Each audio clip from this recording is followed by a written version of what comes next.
Government అయితే జాబ్లో వేసే పరిస్థితి అయితే ఉంది. వితిన్ 6 months కానీ 1 yearలో కానీ భారీ నోటిఫికేషన్స్ అయితే ఉన్నాయి. మనం ఈవెన్ నేను కూడా చదువుదాం, ప్రాపర్గా చదువుదాం.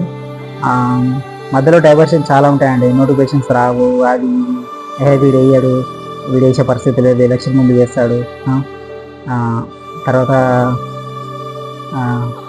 సెట్ అయ్యాము, సో వీడు వేయడు, ఏదో ప్రైవేట్లో చూస్తున్నాము, వేసినప్పుడు మళ్ళీ వచ్చి చదువుదాము, ఇప్పుడైతే స్కిప్ అయ్యాము అని చాలా రూట్స్ ఉంటాయండి. అది ఏది మనం పట్టుకోవద్దు. ఒక నిజమైన ఆస్పిరెంట్ ఎన్ని కష్టాలు వచ్చినా ఏడ్చినా బాధపడ్డా, వేరే వాళ్ళు వచ్చి హేళన చేసిన, అంటే ఇవరే ఫూల్, ఇవరే లూజర్ అని అన్నా కూడా నిజమైన ఆస్పిరెంట్ అండి. అవి ఏవి తలబొక్కకుండా, ఎందుకంటే 100 మంది వచ్చి మన చుట్టూ ఉన్న మనం డైవర్ట్ చేయాలనుకున్నా యాజ్ ఏ అన్ఎంప్లాయీ, నేను కానీ వేరే ఎవరైనా సరే, ఎందుకంటే నాకు నేను అనుకున్నా, నేను చెప్తున్నాను, నేను కూడా యాజ్ ఏ అన్ఎంప్లాయీ మనం ఖచ్చితంగా మనం ఒకరు అనుకున్నాం కదా, గవర్నమెంట్ జాబ్ తెచ్చుకుందాము, మన వల్ల మన రాబో తరాలు, ఈవెన్ మన అమ్మ నాన్న కానీ రాబో తరాలు కానీ మనలాగా జీవించకూడదు. వాళ్ళు ఖచ్చితంగా ఓ మెట్టు ఎక్కి జీవించాలి. ఎందుకంటే మన తాతోళ్ళలాగా మన నాన్నోళ్ళు బతకలేదు, కొంచెం చేంజ్గా బతికారు. మన నాన్నోళ్ళలాగా మనం బతకలేదు, కొంచెం అప్డేటెడ్గా బతికాము. సో మనలాగా మన కొడుకులు, రాబో జనరేషన్ బతకకూడదు. ఖచ్చితంగా మన రాతను మార్చాలి. మన భవిష్యత్ తరాల రాతను మార్చాలంటే ఒకటి, మనకు గుప్త నిధులు దొరకవు, బిజినెస్లో 100 కోట్ల ప్రాఫిట్ రాదు ఎట్ ఏ టైము. సో ఇవన్నీ కాని పని. ఒకటే పని, ఏం పని? అన్ఎంప్లాయీ నుంచి జస్ట్ 2% అండి అన్ఎంప్లాయీ అనే పడ్డ ఒకటి మనం తీసేసుకోవాలి వితిన్ 1 or 2 yearsలో. అది ఎప్పుడు తీసేసుకోవాలి? జాబ్లో వచ్చినప్పుడు ఆ జాబ్లో ఒక జాబ్ మనది ఉండాలి.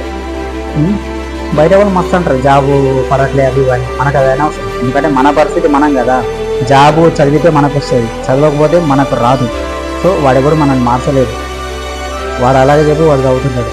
సో మన పరిస్థితి ఏంటి, మన సిచ్యువేషన్ ఏంటి, మన బ్యాక్గ్రౌండ్ ఏంటి, అసలు నేను ఎందుకు వచ్చినా అనేది మనసులో కరెక్ట్గా పెట్టుకొని 100% ఎఫర్ట్స్ ఇవ్వాలి.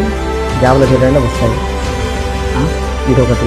ఎదురుగండి, నెగిటివిటీ మాత్రం అడిక్ట్ అవ్వకూడదు. అంటే నెగిటివిటీ బయట పేపర్లో న్యూసెస్ రాకపోని, జాబ్లో దొరికి టెన్త్ రావని చెప్పకపోని, ఎలాంటి అప్డేట్ రాకపోని, నువ్వు చదువు. ఏదైనా మరీ అంత ఇబ్బంది ఉంటే చిన్నగా పార్ట్ టైం జాబ్ చేసుకుని చదువు, లేదా ఇంట్లో కన్విన్స్ చేయి, అమ్మ జాబ్లు పడతాయి, నేను చదువుతా, ఏం కష్టపడలేదు, కొన్ని రోజులు ఆగానని ఎదురుగా ధైర్యం చేయి.